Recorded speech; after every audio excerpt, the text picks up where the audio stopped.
Bienvenue dans la Feedback Machine. Dans ce format inédit créé par la machine, un investisseur décortique en live et sans interruption les projets de 100 entrepreneurs. Alors si tu cherches à comprendre comment analyser rapidement une boîte ou simplement à prendre un shoot de réalité entrepreneuriale, t'es au bon endroit. Tout de suite, un nouveau pitch et de nouveaux feedbacks par Jean de la Roche-Brochard, l'invité de la première édition. Et si toi aussi tu veux tenter l'exercice, rends-toi sur www.lamachine.com. Thomas, c'est ça? Oui. Donc, moi, avec mes collaborateurs là-bas, on a créé une startup qui est là pour aider les acteurs de l'immobilier à se digitaliser. Ok. En gros, ils sont tous les jours occupés avec des documents d'urbanisme, des plans locaux d'urbanisme. C'est des documents de plusieurs centaines de pages qui sont vraiment infâmes et très durs à comprendre.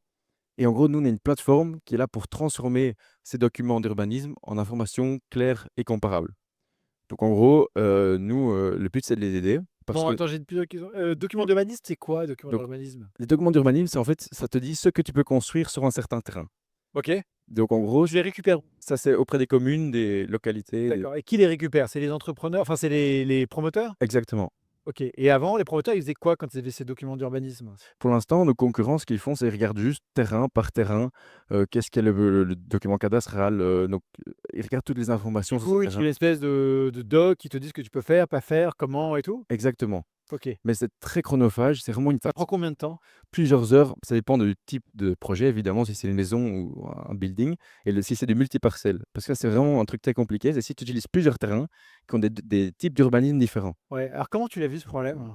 Alors, nous, on est un projet étudiant Ok. et on nous a incité à regarder une fois les problématiques de tout ce qui était dans l'immobilier. Donc, on D'accord. a commencé à appeler des gros acteurs comme des promoteurs, Bouygues Immobilier, Link City et tout ça. Et ils nous ont donc amené ce projet et ils nous ont dit qu'en gros, pour eux, c'était vraiment un vrai problème, un gros pain. Et nous, on s'est mis à fond dedans et on Vous avait, avez commencé quand? il y a 2 mois. Ok, vous en êtes où là? Là, en gros, on a donc vraiment trouvé la problématique, on a vu le pain, on a fait un MVP, on leur a montré et ils sont tous vraiment convaincus, c'est vraiment ce qu'ils veulent et nous, on voit qu'il y a un marché énorme, une possibilité de grandir énorme.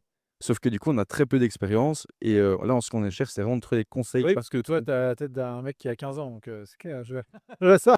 Mais du coup, avec mes 15 ans, je sais pas trop comment on doit faire pour grandir. Quelles sont les étapes principales qu'on ne peut pas rater au début pour grandir vite, mais bien? Bon, oh là là, dis donc, il y en a des choses à faire.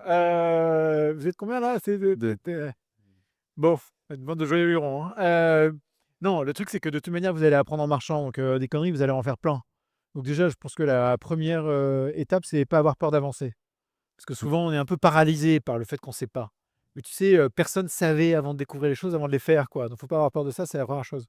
La deuxième chose, c'est que, c'est pas parce qu'on est jeune qu'on peut pas avoir de l'aplomb et les clients comme Bouygues ou tous les promoteurs que tu vas rencontrer, ils vont être obsédés à l'idée de t'abuser. Donc, c'est-à-dire de prendre ta solution, de payer pas cher, de dire: «Non, mais tu comprends, tu es en MVP, ton truc il est petit, il est jeune et tout, donne-le-moi, je vais t'aider, da da da».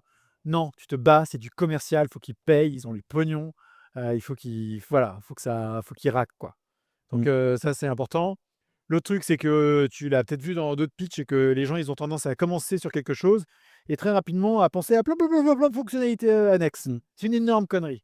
Le truc, c'est qu'il vaut mieux faire quelque chose de très concentré, extrêmement bien et se buter là-dessus, plutôt que, développer plein de fonctionnalités annexes, alors que le corps du métier, il est plus ou moins maîtrisé, mais, pas plus que ça, quoi. Et après, tu verras comment ça se passe. Moi, je connais pas bien cette histoire d'études parcellaires et ce que ça veut dire, et cetera, mais il y a beaucoup de ce qu'on appelle de edge case, de cas particuliers, de petites choses. Il faut pas, s'encombrer de ça. Votre objectif, c'est de régler le pain point là où il est le plus gros, là où il est le plus efficace, là où vous pouvez agir et tous les petits pain points à côté, les edge cases, peut-être que vous les réglerez, mais dans un second temps et probablement de manière custom, avec tes clients. Ça, c'est sur, c'est un peu les bases. Mais après, vous êtes une équipe, vous connaissez depuis combien de temps? 2 ans. Vous existez depuis 2 ans. Hem, il n'existe pas de bonne boîte qui peut perdurer dans le temps sans valeur et sans first principles, des principes premiers. Principe premier, Mmh. c'est comment on bosse. Vous devez vous poser tous les 3 et savoir comment vous bossez et les valeurs, c'est les valeurs que vous voulez défendre dans votre boîte parce que très tôt, vous allez avoir des points de friction. Qui fait quoi, comment et tout. Dispatchez-vous les rôles. Arrêtez d'essayer de tout le temps vous mettre d'accord. Il faut savoir qui décide, qui est le CEO, comment vous opérez au quotidien, quoi. Vous êtes jeune, généralement quand on est jeune, qu'est-ce qui se passe? On se met tous dans une chambre et puis on se dit: «Ah, on va faire des trucs ensemble». Ouais. Non, on fait pas des trucs ensemble. On décide ensemble des principes et ensuite il faut, opérer comme une vraie équipe. Et il y a un bouquin qui s'appelle The Five Dysfunctions of a Team. Ok. Je vous invite à le lire. C'est un peu la base sur comment opérer ensemble sans se mettre sur la gueule Ok, trop vite. on va faire ça. Voilà. Merci beaucoup. Lâchez rien, c'est bien. Merci.